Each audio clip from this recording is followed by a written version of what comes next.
Hello everyone and welcome to another episode of Xaereth Prevails, a Grand Arena story. First, I want to give a huge shout out to all of my patrons. You guys are awesome. I really appreciate all of the support. It truly means the world to me. Alright, so we are in Group 3. We're in Match 3. We're in the finals. Faced off against a dude named Darth Ariok, and that's pretty cool, I suppose. I don't know what that means, but he is a Dark Lord, so there is that. Now, before we get too into this episode, I do want to point out that I'm messing around with my different sound and noise settings, trying to eliminate some of my background noise that has been in some of my past episodes and videos. And if you guys have some feedback for me, please feel free. Alright, so it's the finals. I am 8-0. I'm trying to get an undefeated season again, if possible. And my opponent has 1 million fewer GP than me, which is a crazy amount, and I would argue that his roster is actually better than mine. The only thing that I actually beat my opponent on is in Zetas. I do have a significant advantage there. I have 45 more than my opponent, and otherwise he has more high-end mods than me, other than the plus 25. He has more Gear 13s, and his relics are also way higher than mine. Now, looking at overall success in Grand Arena, he has about the same defensive wins, and I have more offensive wins, but we have a pretty similar lifetime banner score, and I would say that my opponent also has recently picked up Steam. This is not really an account that I want to face in 5v5 with ships, because we only have to play 7, and with such a focused roster that it really gives him an advantage, because he only has to field 14 really strong teams. And really all of the teams that I'm facing here are impeccably modded. There are a couple small missteps on mods, but really nothing too crazy, and you can see that almost every character on defense has relics on it. Honestly, this is one of the most challenging matches that I have had in a very long time. So looking at the board and with the teams that I need to take out, one thing that you need to consider is that I am required, if I want to get one of the feats, to take a team with Raid Han, Chewie, Old Ben, and Farm Boy Luke, and I can choose the 5th, but I need that if I'm going to make a run at top 10, which is absolutely the goal. And so you can see the really ghetto red arrow there, and that's just showing you that that's one of my possible teams. So I need to take all these teams out, and really I have a few options here, but the number one thing is my troopers are fast enough. I can take out this relic 3, I think, across the board. Night Sisters team, they're all slow enough. I can do that, and then my Kira Nest team, of 2 can probably take out this Bastila squad. And otherwise, this is a pretty strong defense. As I said, impeccably modded, really strong, everything. And of course I had ideas to counter all of these other teams, but troopers were not going to be used on any of these other teams. I figured first I want to try them out. I think I have a pretty high success rate with this team against the Night Sisters. And I'm going to tell you right now that I make a big mistake here, and I start off pretty strong. We start off with Stark handing out buffs and targeting the right characters. We want to throw a grenade to dispel and increase cooldowns. We're going to try taking out Spirit because she has the lowest combined health and protection.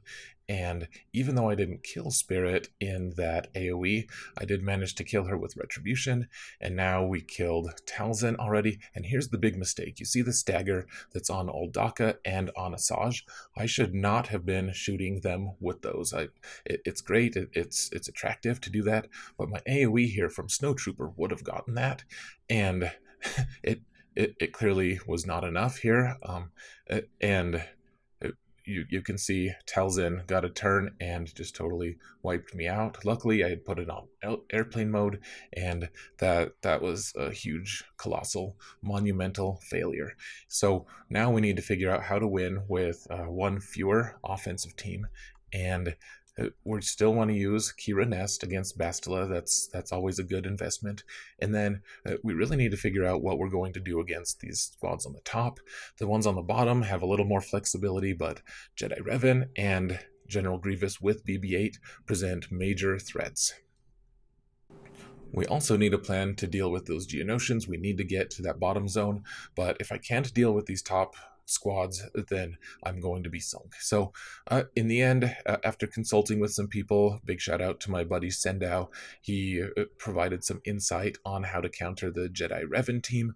I decided to take Padme, even though she's a little bit slow against Jedi Revan, and I decided after talking to my buddy Johnny on the spot and getting a little bit of insight on how to use the Night Sisters team, I wanted to take them against my General Grievous squad, or that General Grievous squad, and then tentatively I wanted to use the Palpatine team with Bastila against Geonosians. In some way I hadn't figured out that, because the Brood Alpha was extremely fast, and I can always use my First Order against the Night Sisters. I had a pretty good idea of what was in the back zone because of what my opponent had placed in previous matches, but I wasn't 100% sure.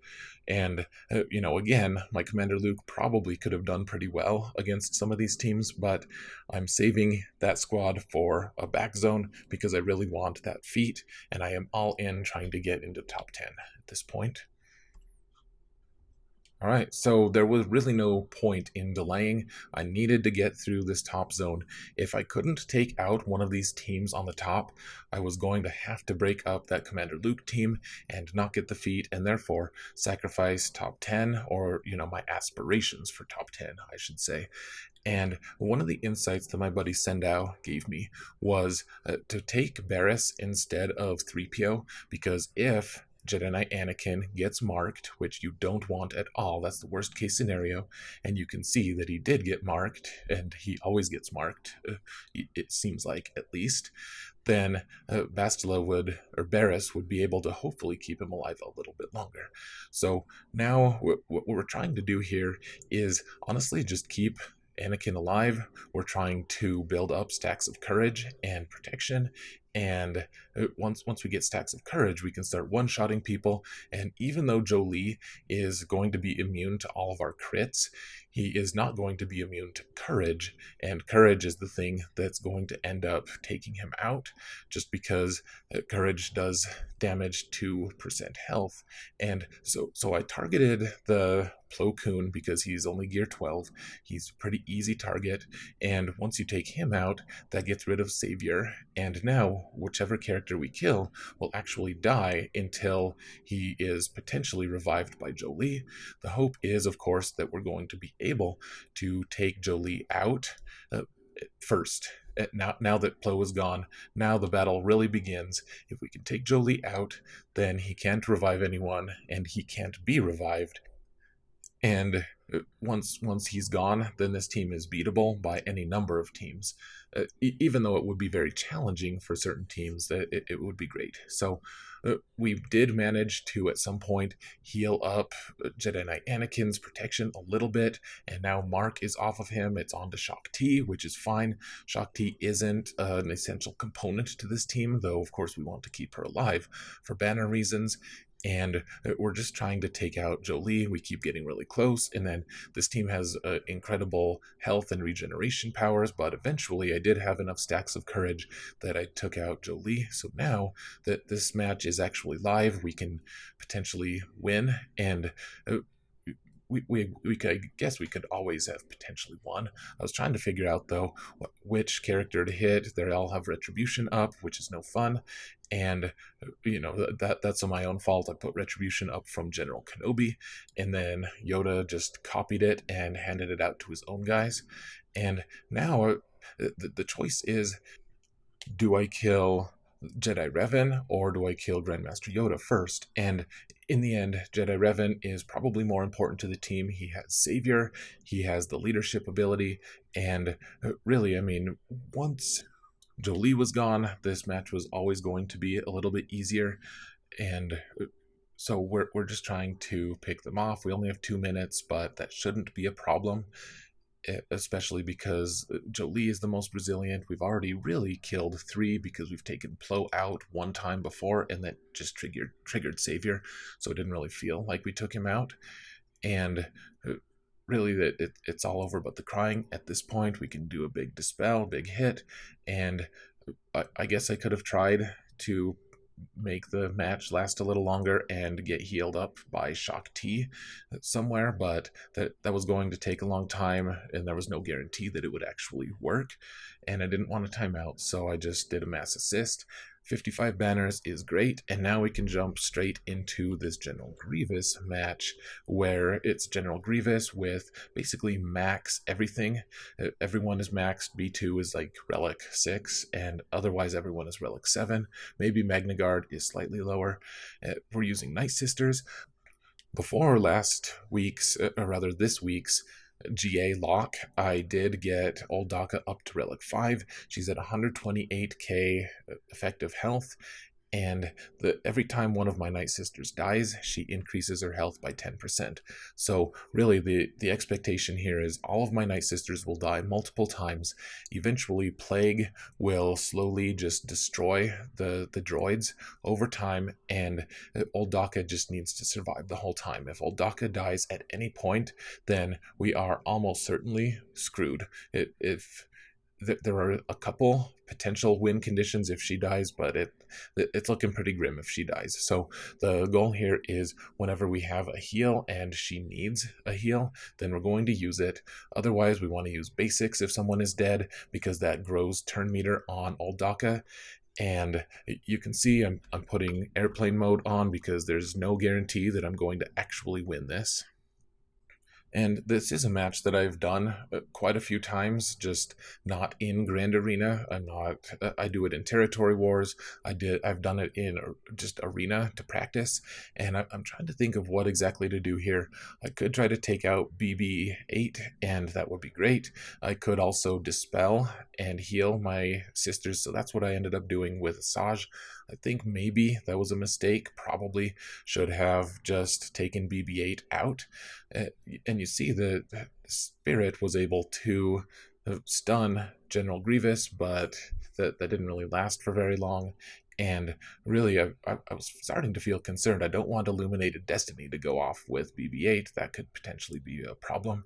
And now you see Old Daka was at about half health. She was able to revive the whole team. And really, that's what this whole match is about. That happens a lot in these matches. I've had matches where Old Daka dies or rather, the entire team gets wiped out 4 or 5, and even more times. And it's just a race. The whole match is a race, because over time, Old Daka is gaining a ton of health, but so is General Grievous. And the one nice thing here, though, is once you get Grievous alone and you get Plague on him, then if you can stun him, then he's not going to take any turns. He's basically just beatable at this point. So turned it off of airplane mode again because I was pretty sure I could win. And now I was just checking to see if I needed to heal up before I took him out.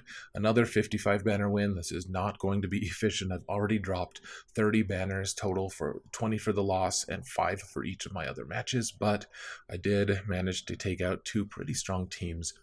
And with my defensive philosophy or playstyle or whatever you want to call it lately, banners efficiency is still important. You want to get as many banners as you can, but at the end of the day, you also need to focus on just getting the win.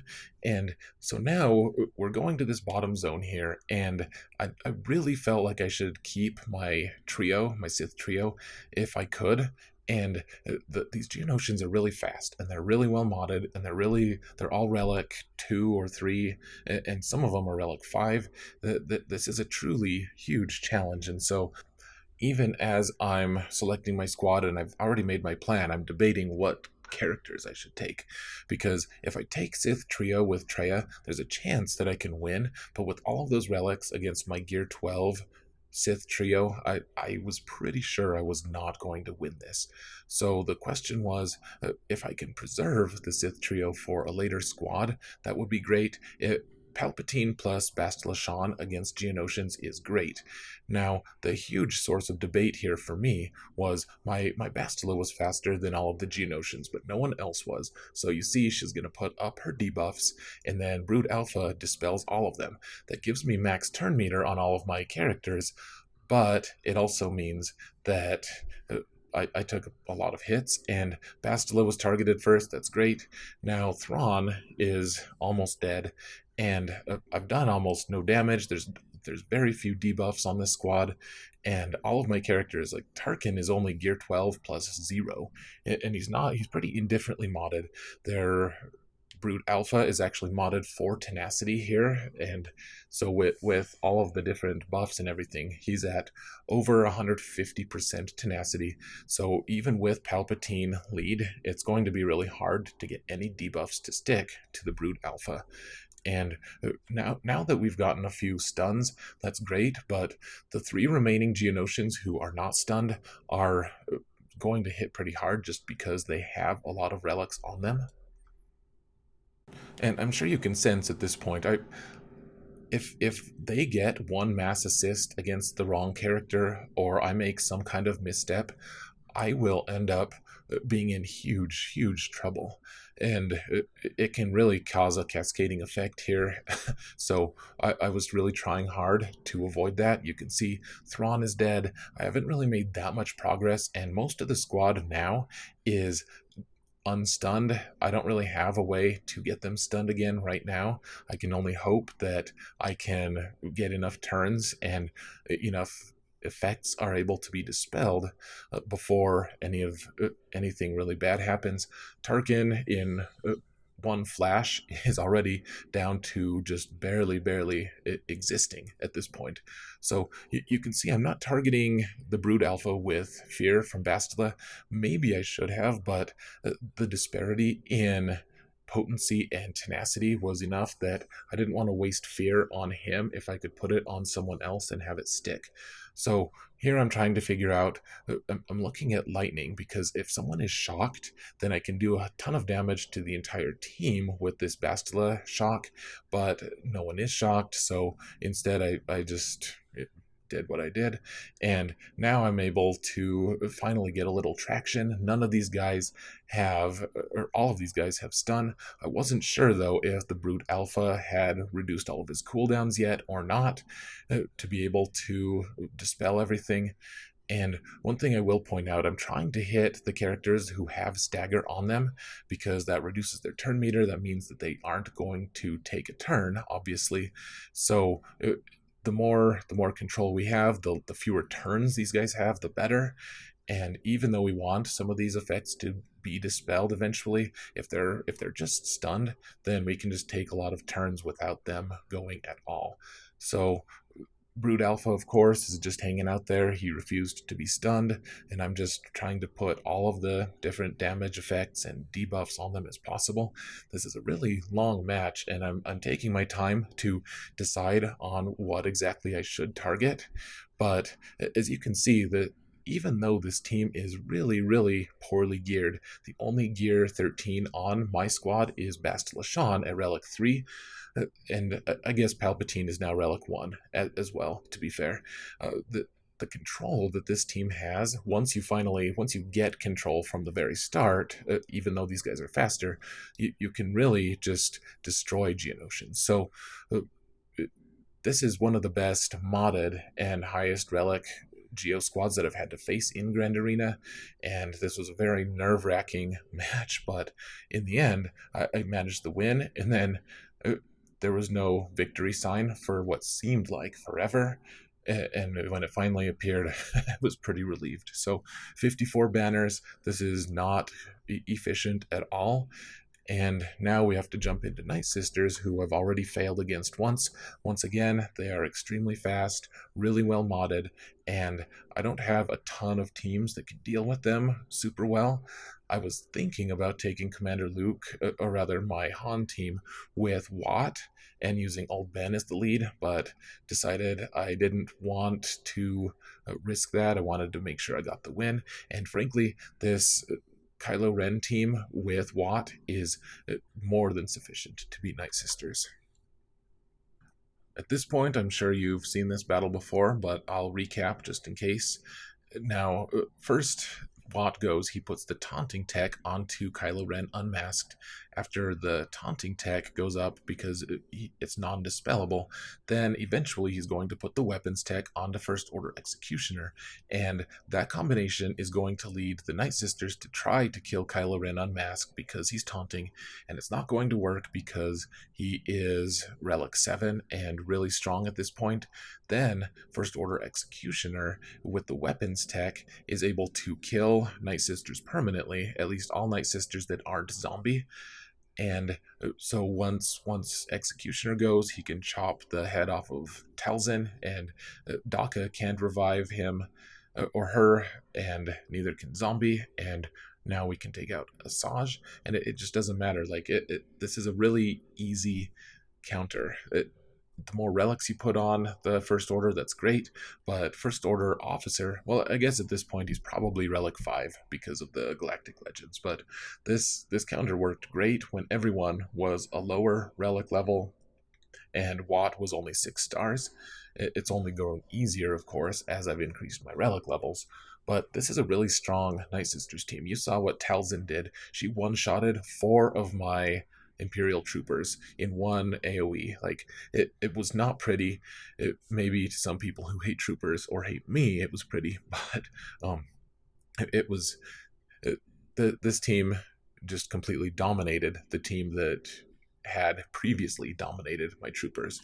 So beat that squad, and now we look in the back. Great, this is the exact same composition as was in the Grand Arena history. However, those teams still have a ton of relics and Zetas. After looking at my opponent's roster, I was astounded. I don't know how I have 45 more Zetas than them, because they had Zetas on every important character out there. They were missing a couple random ones that I missed, but it was really impressive. So I'm actually going to fast forward this match here. You can see Nest doing Nest things. I took Kira and Hoda. I didn't have Watt available, which I didn't really need. And really all you need with this Nest team is a high enough tenacity to be able to resist all of the different debuffs that they can cause to you. You don't want to get stunned, for instance. That's probably going to destroy you. If you can resist all of this, and you can see I clearly didn't resist every single thing, then you're probably going to be good. You're just going to counter people to death, and over time, it takes a while, all of this bonus protection goes away. And there was a threat with Ezra. He was Relic 3, I believe. I guess he didn't have his Zeta, but he was still really well modded, and really you don't have much choice on who you take out, who you kill. First, you just kind of go with the counters. I did want to kind of steer things in the direction of Ezra dying first, because he was the only credible threat to actually hurt Nest. And now that we're back, we're down to just Shock T against Nest, and somehow Hoda has survived this whole time, then the match is basically over. Anyways, we got 58 banners. That's the best we've gotten so far against any team, other than, I guess, we only got 40 against the Night Sisters, even though we had max health and protection. So not efficient once again, but that squad did cost me very little, and I got an undersized win to boot. So these two remaining teams are actually fairly problematic for me. I felt pretty happy that I had saved the Sith trio, because I needed something. That the Kylo Ren team has so many relics on it, and Hux is modded really well. He has his Zeta, so that means no bonus turn meter for me, and I didn't really see my Jedi Training Rey team working out. They're all so fast. They outsped me. BB-8 would have gone, and then they would have had, the entire First Order team would have had a ton of turns. So decided not to use them. Instead, I went with my Commander Luke team with Farm Boy Luke against this really high relic Separatist team with Watt on it. And then Traya, that I'm not just going to take the trio, but I did want to take the trio against this Kylo Ren team. After thinking about it for a while, I decided that I didn't really need turn meter against that team. I just needed to survive and control, and that's what Traya and company do best. So first I wanted to take my Commander Luke team against this Newt squad, and to be clear, I would have much preferred to have other characters available, or maybe even just do it undersized with 4-man, but I needed to be able to get the quest, or rather the feat, to be able to unlock crate, and also to be able to get those 70 banners, which is going to be necessary if I want to continue on contending to maybe get top 10. So we're taking Farm Boy Luke at gear 9. He has guard, not Commander Luke, something I continually forgot. Now, I killed Watt first. That was wise, I think, but what I don't understand, this is one mistake I think my opponent made, was they put Watt on defense with this team, and Watt doesn't do a whole lot for this team. He is good. He gives certain good buffs, of course, but there's no tank here to taunt. And once Dooku goes and puts everyone into stealth, then there's no one to taunt and take the aggro. Like, I can just target whoever I want. So the biggest threat here, I needed to take out Droideka. Count Dooku was not going to be able to one-shot any of the characters that mattered. He could kill Farm Boy Luke, and that would be unfortunate in some ways, but overall nothing too crazy. So Han managed to just two-shot Dooku even without Chewie's help in assisting. And now I was pretty sure I was going to be able to get the win at this point. Farm Boy Luke, of course, got destroyed by Jango, and that's okay because no one likes Luke anyways, at least that version of him. And we're trying to, what I'm trying to do here is, I have to kill both of these characters twice. It would be nice to kill Newt once and then have him go. He puts extortion on someone, and then we can kill him a second time and maybe regenerate some of our lost banners from extortion. Unfortunately, it's not exactly how it worked out. Newt is just good at stealing banners in general. So now we're just going for it. There was never any question if I would win this or not, really. But once Droideka died, I was happy. 55 banners, that's great. And I did get the feat. At this point, I'm dropping so many banners. I'm so inefficient. I had major concerns about actually being able to win this thing, even if I did get the feat. But we're all in, trying to get as many banners as possible. And so getting those is great. Now, getting those is crate, I suppose I should say.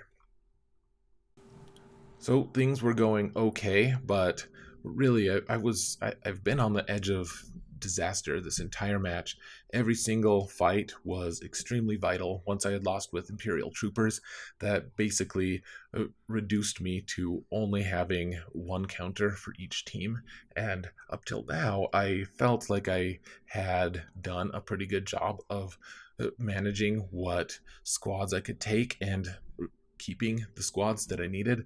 Now, I was pretty proud, honestly, of this team with Traya being saved, because I had been really tempted to just run Traya alongside Bastila and Emperor Palpatine, and I think that probably would have worked. I'm not certain, but I'm pretty sure it would have against those Geonosians. But something I decided I really wanted to make sure that I had this team available just in case for the back zone, and so I took a couple tanks. Stormtrooper Han is pretty good at just surviving and potentially just taking some random aggro.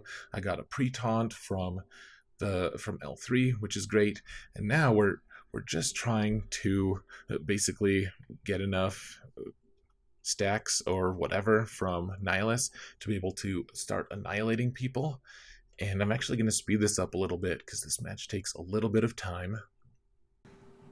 And this match is, I don't know, it's interesting. Watch General Hux's health and protection. I keep trying to chip away at him, and throughout the entire match, and he's just very tough to kill because under Kylo Ren Unmasked Lead, every time I do some kind of debuff to him, he just heals both health and protection. So the first Annihilate I got, I decided to take out Red Trooper. I did not want Red Trooper to continually get stronger over time. I also, one thing to note here is I also put Isolate onto Kylo Ren, the original Kylo Ren, because they can gain turn meter. I can't gain turn meter because of Hux, at least not too consistently, though I am every once in a while getting it. But they would be capable of gaining a ton of turn meter against me if Kylo Ren was not isolated. Because he's not isolated, he's going to keep doing his AoEs, and those AoEs normally feed a huge amount of turn meter to this entire squad. And you can see through his AoEs how much damage he's doing just to Traya. She's reduced to close to 50% health every time he does an AoE. And I can't survive if they're gaining a ton of turn meter on top of that. If they're gaining 50% or more turn meter every time he does his AoE, including him gaining that turn meter, then I was going to have issues. So here I did decide to take out Kylo Ren as lead before I took out Hux with Annihilate, because you can see my time. I'm starting to run out of time. I need to, if I can't finish this entire squad off, then I'll need to finish the job with my Jedi Training Ray squad, and Kylo Ren Unmasked was going to be the one who makes that a little bit more difficult, just because he's Relic 7, and I'm going to slow it down a little bit. You can see the time. I only have 30 seconds left, or 38, and I'm not going to keep trying to catch up to that. So we're just trying to kill Executioner. I finally managed to kill Hux with just regular attacks. It took forever, and now I put it on auto because I don't have time. I just need to kill Executioner, and so finally, with 18 seconds left, managed to get the kill here. 54 banners, again, a really ugly one, but we did manage to one-shot all of these teams except for the Night Sisters, and again, not going to be super banners efficient, but he put so many teams on defense, or rather so many support characters like BB-8 and Watt, that he's going to really struggle. At least that's how I felt. He was going to struggle against my really strong defense. And so here I have my last challenge here. It's an Akbar fleet, and I really needed to make up some banners if possible, so I wanted to undersize this, and the question was just how undersized can I go without potentially just screwing myself and losing another match. You want to make sure you win, but you gain 4 banners for each ship that you leave out, so it's not trivial. You need to make sure you're undersizing if you can in ships. So trying to target Biston first. I've heard that you're supposed to kill Biggs first here, and I've always just targeted Biston anyways, and it's basically always worked out. Now, one thing you'll note is that my Jedi Knight Anakin uses his basic a lot because he can't miss with his basic, and there are certain things I didn't really care about trying to do an AoE with Jedi Knight Anakin in this previous situation because it was only going to hit Falcon, and Falcon can heal pretty well. You basically just want to do as much damage to the other ships as possible, and then just keep plugging away at the Falcon. So we had the Phantom come in and immediately disappear, and you see Falcon was able to heal up a bunch, and he has evade, and it's a frustrating ship to deal with. Eventually, though, did manage to take him out without too much fuss. 65 banners here, and you can see that under the unused slots, I got 8 banners just for that. So, a pretty strong result here, and managed to get an okay score, I guess, compared to my last round where I was ultra inefficient. This was actually pretty decent. So, of course, my opponent was not going to attack until that had been established in Grand Arena history. You can see that all of my feats are actually making some pretty decent progress here. I'm really close to the final undersize, I should say, pretty close to a lot of them. So, my opponent I figured they would attack in the last couple hours of the day. When I went to bed and woke up, however, they did attack, and it looked like they were still in the middle of their attacks. They'd taken out a few of my teams, and that was unfortunate. But when I clicked into these zones, I saw that my opponent had actually just struggled a little bit. Now, you can see my Darth Revan and Geo team got one-shotted. They used their own Darth Revan and a Padme team to beat those. And then you can see my Bounty Hunters held one time. The Newt team got taken out. The General Skywalker got mirrored. And then my Jedi Revan team survived again. General Grievous actually took out his own squad, so that's pretty cool. Good for you. And Probe Droid. And then Akbar once again evaded the trap of actually having to fight, so that's nice. Though I was excited that my Biston was faster than his, so that makes me a better person, I'm sure. And now Grand Arena history just populated, so I'm sticking these here at the end. You can see Padme beat my Geonosians, and Jedi Revan or Darth Revan killed my own Darth Revan, and that's fine. Emperor Palpatine with Traya, it lost against my General Grievous squad. And my Bosk team, and then Bosk finished him off. Then Commander Luke lost to my Jedi Revan, and Jedi Training Rey lost to my Bounty Hunters, which is funny because there was no BB-8 there. And it was overall just a good win for me. Like, they only cleared one zone. Even though they had a really focused, really strong roster, I managed to get the win. So that felt good, of course. Always nice to win the finals, and I'm still in it to get into the top 10. I think I'm on the outside looking in a little bit, but if I have some really solid results, if I get some good opponents in the final round, then maybe I can get there. I am already basically in Kyber. I can't get it for a couple more rounds potentially, but it's there. I can get it even if I don't play, basically. As long as I register and place defenses, I should be able to get into Kyber. So that's not the consideration. Now it's how deep into Kyber can I get. 9-0 is great. Would love to finish on 12-0. And of course, in the top 10, get that new bling to go alongside my crate here. And, the thing that says Kyber contender would just be really nice. But I've spoken long enough. I'm starting to lose my voice because we did the podcast earlier tonight, so lots and lots of speaking. So I'm going to leave you. So thank you guys so much for watching, and remember that in all things, Xaereth prevails.